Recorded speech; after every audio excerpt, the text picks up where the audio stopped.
I told him I had a dream about cheating. I laughed when I said it, but when I woke up the next morning, he was gone. And so was my phone. My name is Erica. I'm 29. And this is the story of how I turned a joke into a nightmare. It started on a random Tuesday. Nothing special about it.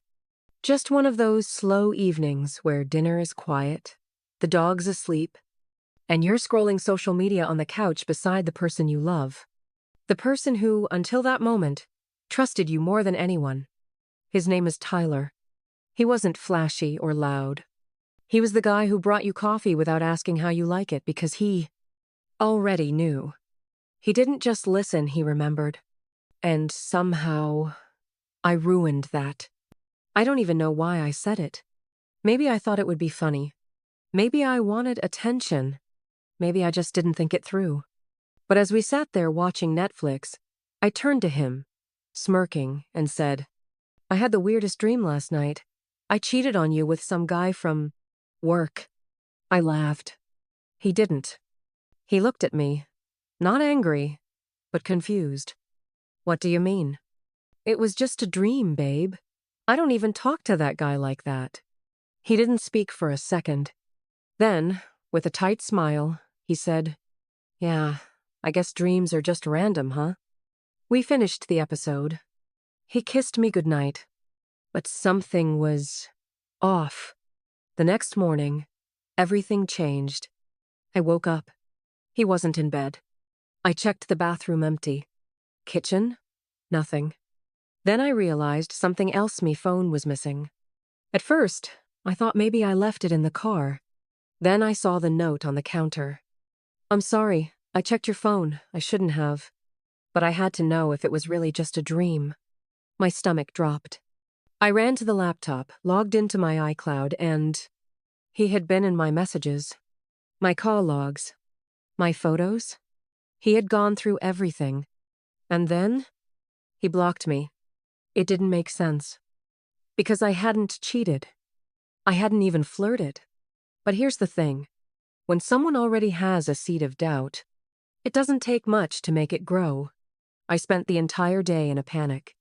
Calling from a friend's phone. Texting from every app I could think of.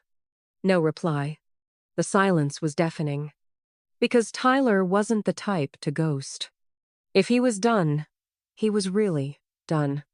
And the more I thought about it, the more I realized I hadn't cheated, but I had planted doubt. See, there was a guy at work, and I had talked about him once or twice. Said he was funny. Said he had a cool vibe. Even joked about how he texted me more than Tyler did. I thought I was being lighthearted, playful. But maybe, to Tyler, it didn't feel that way. Maybe it felt like foreshadowing. That night, I sat on the floor of our apartment, staring at the space where his shoes used to be. His drawer was empty. His toothbrush gone. He had planned this. This wasn't a reaction. It was an exit. And all because of a dream I thought didn't matter. But what mattered was that I treated his heart like it was unbreakable. Like it could take any joke. Any harmless comment. Any funny story that made him feel second place. I never realized how many small cuts I made. Until one became too deep to ignore. If you're still here right now, type 11 in the comments because this next part, it still haunts me. A few days passed. I finally reached him through his brother. I asked for one conversation. Just 5 minutes. He agreed. We met at a park. Middle of the day. Public. Safe. I wore the hoodie he left behind. He wore sunglasses like even his eyes didn't want to see me fully. He sat down. Didn't even say hi. Just waited. So I started. I know what I said was stupid. I didn't mean anything by it. It really was just a dream. He nodded. Then said, It wasn't the dream, Erica. It was everything before it.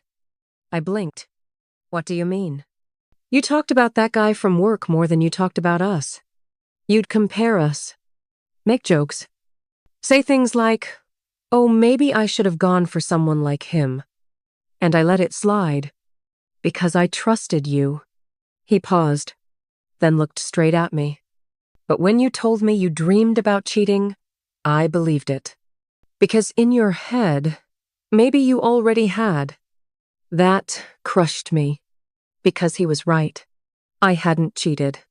But I had disrespected the one person who would have done anything for me. I'm not proud that I checked your phone, he added. But I was desperate. I needed to know if I was crazy, or if I was just the last to know. He stood up. Now I know. And he walked away. No drama. No screaming.